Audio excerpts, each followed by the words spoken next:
એના પર્સમાં કંઈક મૂંઝાણી છે. હવે હું મૂંઝાણી હોય તો મેડમને ખબર.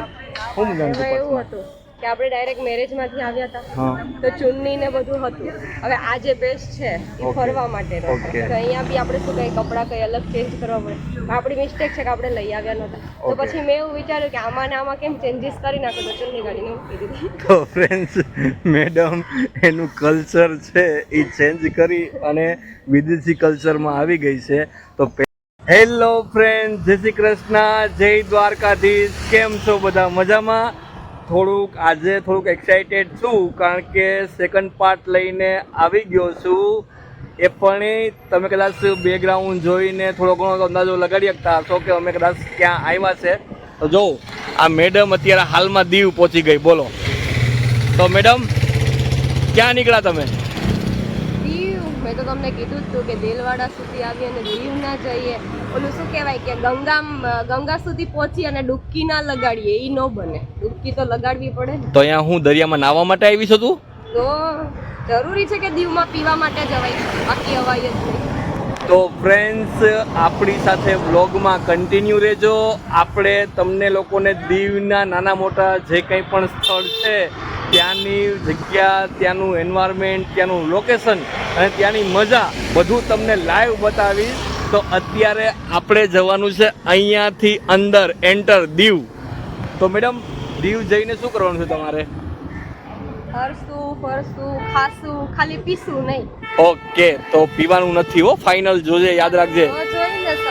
મને શું કરવા કહો? તમારું ધ્યાન રાખવાનું છે. હું કઈ દેવડી છું તો પીવા માટે જાઉં છું?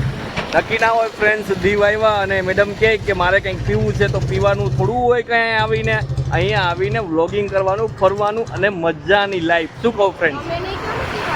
ભાઈ, આપણે તો ટેવ નથી, તમને ખ્યાલ જ છે ફ્રેન્ડ્સ. પણ હવે પછી દીવમાં એન્ટર થાય પછી ખબર પડે. શું કે મેડમ?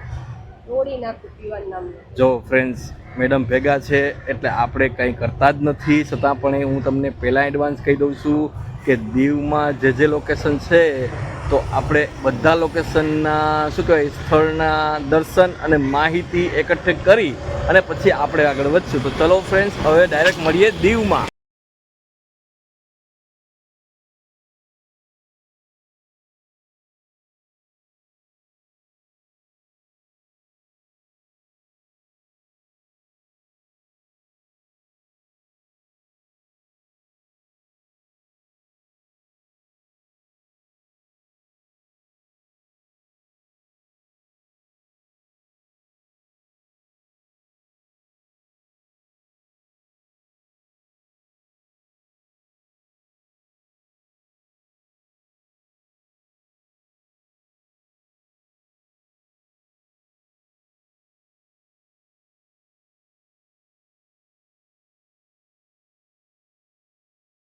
તો ફ્રેન્ડ્સ, ફાઇનલી આપણે દીવના વચ્ચે એટલે કે અંદર એન્ટર થઈ ગયા છે અને અમને થોડાક આગળ હાલ્યા ને ફ્રેન્ડ્સ, તો અમને એક શિપ જોવા મળી જે ઇન્ડિયન નેવીની શિપ છે, જે અત્યારે દીવમાં જે પબ્લિક માટે જોવા માટે, દર્શન કરવા માટે અહીંયા રાખવામાં આવી છે કાંઠે.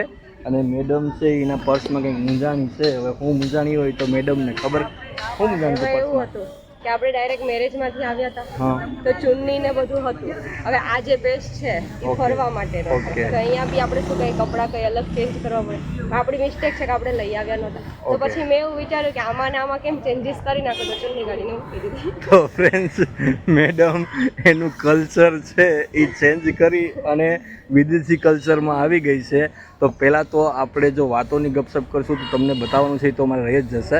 તો અત્યારે હાલમાં જે ઇન્ડિયન નેવીની જે શું કહેવાય શિપ છે ને, એ શિપ તમે મારી સામે જોઈ શકતા છો. તો ઝૂમિંગ કરીને તમને બતાવું. તો ચલો આગળ જઈએ આપણે. અમે આગળ જતા તમને ત્યાં શિપની શું કહેવાય નજીક. અહીંયા તો ભાઈ 1 person 100 રૂપીઝ અંદર એન્ટર થવાની ફી છે. પણ ફ્રેન્ડ્સ, અત્યારે થોડીક કન્ડિશન ડાઉન છે, એના રીઝનથી અમે અંદર તો એન્ટર નથી થયા. પણ ફ્યુચરમાં નેક્સ્ટ ટાઈમ પાછા દીવ આવશું ત્યારે આપણે અંદરની મુલાકાત લેશું ને અંદરનો નજારો તમને બતાવશું. હા, મેરેજ હતા પ્લસ પાછું થોડું ઘણું શું કહેવાય ઘણું બધો ખર્ચો ફ્રેન્ડ્સ થઈ ગયો છે અને દીવમાં તો ફરવાનું બાકી છે તો ખર્ચો ઘણો બધો કરવાનો પણ છે. તો જો તમે હવે હાઉસ શિપની નજીક આવી ગયા છો. અત્યારે જો તમે જોઈ શકો છો અહીંથી એટલી લાંબી સમથિંગ 40-50 નહીં પણ ભાઈ 1000, 2000, 5000 ફૂટની હશે કદાચ સમથિંગ.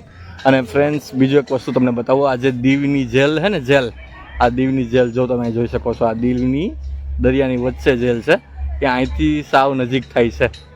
તો અહીંથી તમે દીવની જેલ પણ જોઈ શકો છો.